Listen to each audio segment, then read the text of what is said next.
José Milton já tem até um livro, o Repórter do Século, né? Realmente o José Milton é um repórter extraordinário. Grande repórter de jornal, grande repórter de revista, grande repórter de televisão. Portanto, ele é um jornalista completo. Além de tudo, ele é um escritor. Ele tem obras infanto-juvenis, tem obras sobre a guerra do Vietnã, tem uma obra sobre a música caipira. Então, ele é um jornalista completo.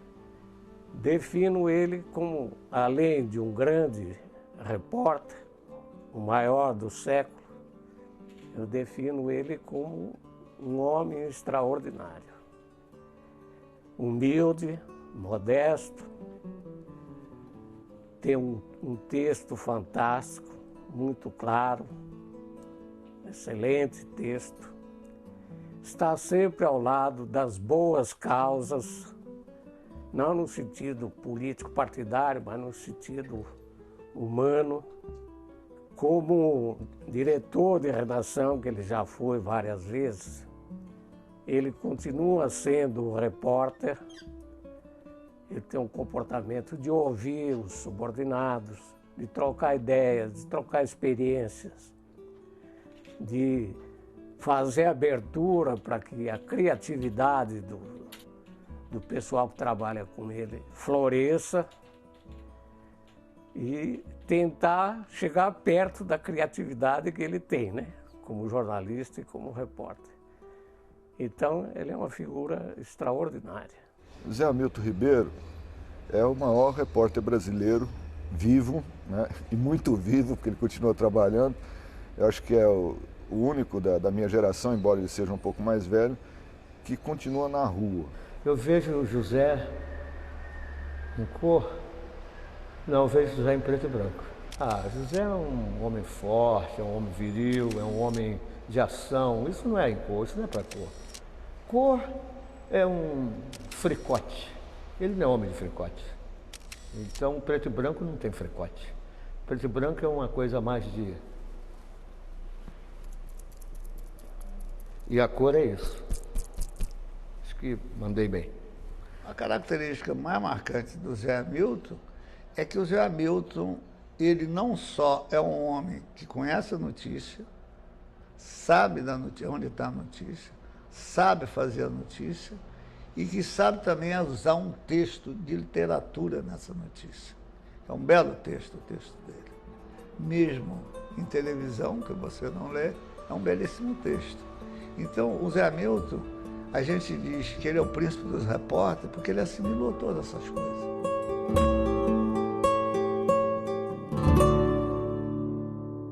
Eu tenho hoje um pouco mais de 50 anos de reportagem. Isso só prova que eu sou um repórter velho. E velhice não é de se gabar em profissão nenhuma. E nesse tempo todo de reportagem, eu dizia que eu tinha aprendido duas coisas, mas agora eu aprendi mais uma.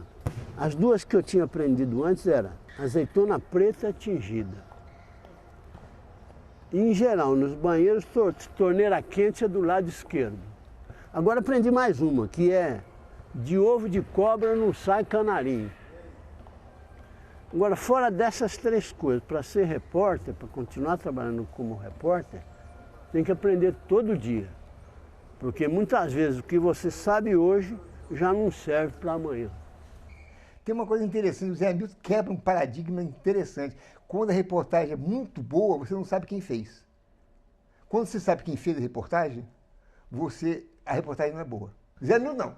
Zé Hamilton e reportagem é a mesma coisa.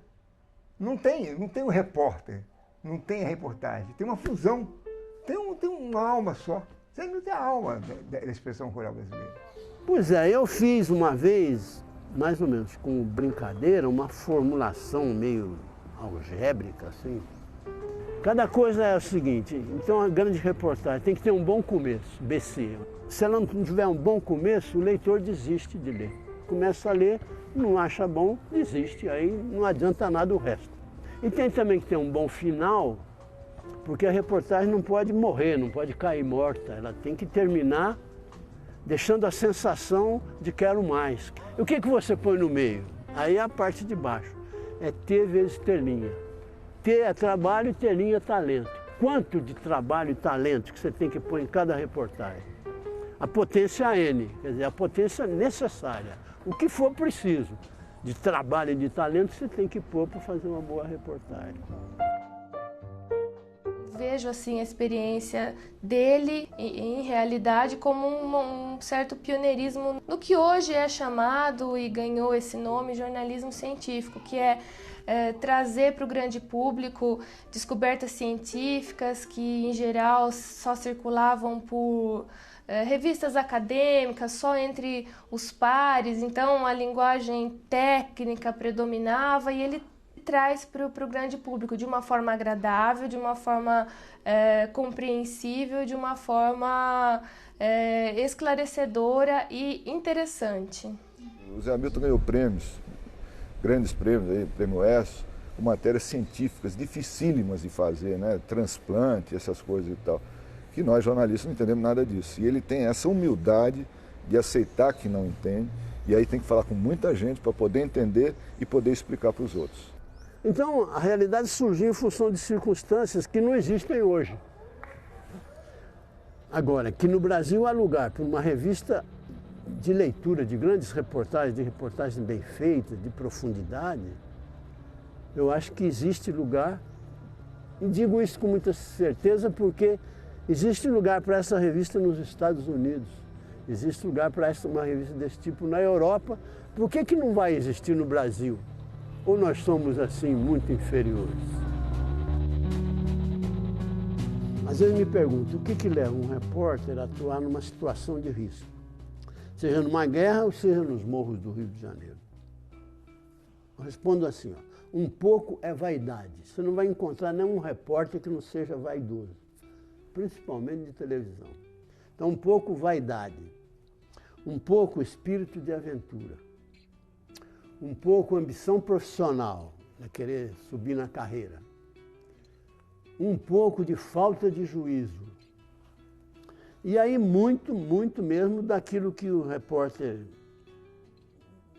tem consciência ou tem a ilusão de que ele deve estar onde os fatos estão acontecendo, seja para ser uma testemunha da história, seja para denunciar o que ele vira ali de iniquidade, de preconceito, de prepotência, de abuso de poder, de violência e de crueldade. O telefone que é o mais incômodo nas viagens dele. Se toca o telefone fora de hora, isso ainda depois de tanto tempo, isso ainda me toca. Porque foi com um telefonema, assim, numa manhã, que eu fiquei sabendo do acidente no Vietnã. Né? É evidente que a guerra, em função do que aconteceu lá, me marcou fisicamente, inclusive, né? Enquanto que as reportagens outras me marcaram psicologicamente, emocionalmente, mas a vida anda, né? E uma coisa substitui a outra. Olha, eu acho que tem 3 coisas sobrando no mundo: criança abandonada, cachorro abandonado e livro ruim.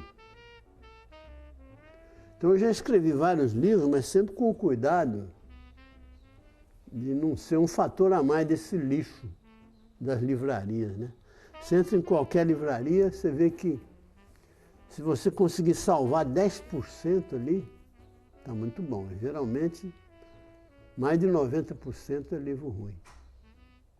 Dos livros que ele escreveu, francamente, o que mais me toca é o gosto da guerra, né? Uma coisa de que eu não participei, eu não escrevi esse livro, mas eu vivi esse livro, né? A bomba da perna foi uma bomba na família também, né? Cada personagem dos tropeiros tem muitas histórias para contar. Elas estão sendo recolhidas também pelo repórter José Hamilton Ribeiro e vão fazer parte de um livro. A linguagem da televisão tem uma dinâmica que não permite, às vezes, descer a pormenores, dar detalhes de uma situação, ou então, por exemplo, num acontecimento histórico, dar o devido contexto em que aquilo se deu, os personagens, a importância histórica, às vezes sociológica de um fato. Então, um livro que venha atrás de uma série de TV, eu acho que é um complemento, é uma completação de informação. Apesar de ter sido um jornalista que é uma celebridade, mas ele nunca teve nenhum deslumbramento com isso, ele nunca deixou de frequentar o sindicato, participar de assembleias, de várias diretorias, participou do lançamento, digamos assim, do jornal do sindicato, e nós fizemos o jornal lá durante cerca de 2 anos sem falhar uma edição.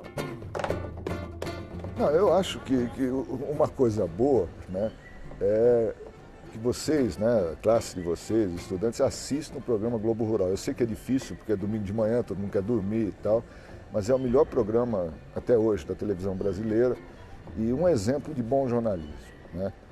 E o Zé Hamilton faz parte desse. Se tiver matéria dele, melhor ainda, né? Ele com o seu lado de busca, né, de personagens, ele com esse seu lado de conversa faceira, o seu jeito simples de fazer reportagem, de contar história, é muito agradável. Você, como repórter cinematográfico, não precisa se esforçar muito para fazer uma boa parceria com ele, porque ele traz para você as coisas bonitas, as coisas boas, e a câmera vai lá e documenta até em São Paulo, sabe? Na cidade de São Paulo a gente consegue, com o Zé Hamilton, fazer uma matéria bem agradável. Aqui, o José não é para ficar passeando de barco todo domingo e falando de peixe, de boi, de natureza. Não, ele é um homem de enfrentar a humanidade, descobri-la nas suas idiosincrasias e nos seus desencantos e descobrimentos. Não é para ficar falando de...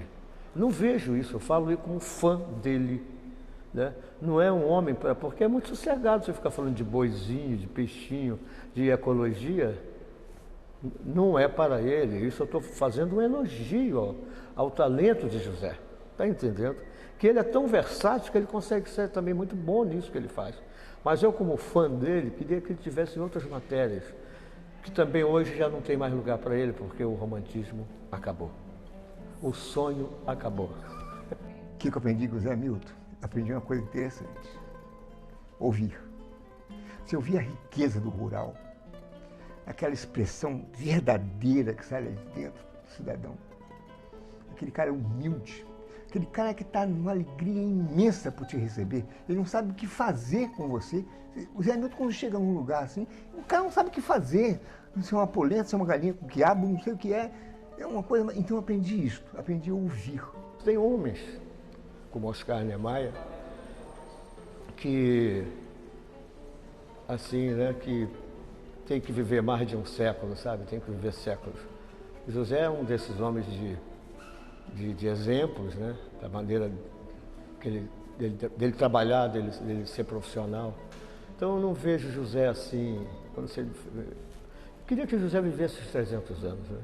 E que fizesse aquelas coisas tão maravilhosas dentro de um jornalismo, se pudesse voltar a ser romântico, que ele continuasse a fazer aquilo que eu conheci ele fazendo. O passarinho vivia numa ilha, uma grande floresta, né? Ele vivia lá, tinha um ninhozinho dele, os filhotes, e aí pega fogo na floresta.